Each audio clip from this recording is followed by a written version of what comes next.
শোন, একটু আগে আমেরিকার প্রেসিডেন্ট ফোন দিছিল, কয় শিয়াল ভাই আসেন রাজনীতি শিখাইয়া যান।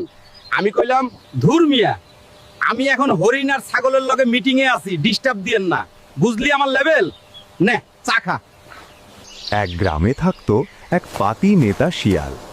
নিজের পেট ভরুক বা না ভরুক, তার একটাই কাজ ছিল এলাকার বড় বড় নেতা বাঘ আর ভাল্লুকের পেছনে ঘুরে বেড়ানো।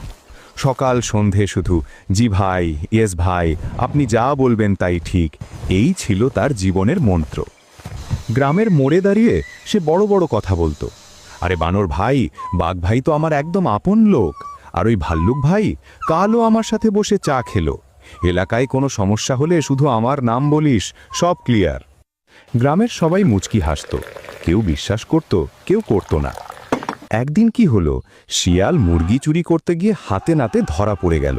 গ্রামবাসীরা লাঠি নিয়ে তার পেছনে ছুটল। ভয়ে কাঁপতে কাঁপতে শিয়াল দৌড়ে গেল বাঘ ভাইয়ের গুহায়। হাঁপাতে হাঁপাতে বলল, বাঘ ভাই বাঁচান, গ্রামবাসী আমাকে ধরতে পারলে আজ আমার দফা রফা করে ফেলবে। বাঘ চোখ মেলে তাকিয়ে বলল, তুই কে রে, চিনি না তো, ভাগ এখান থেকে, ঘুমাতে দে আমায়। শিয়ালের বুকটা ধক করে উঠল। তড়িঘড়ি করে সে দৌড়ল ভাল্লুক ভাইয়ের কাছে।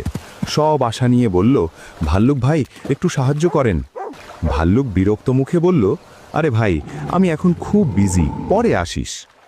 কেউ এগিয়ে এলো না, কেউ শিয়ালকে আশ্রয় দিল না।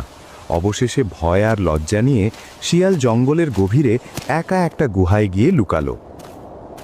সেখানে বসে নিজেই নিজেকে বলতে লাগলো, আহা, দিনরাত যাদের পা চাটলাম, আজ বিপদে পড়ে বুঝলাম আমি আসলে কারো ভাই নই, আমি ছিলাম কেবল তাদের ব্যবহারের এক কামলা।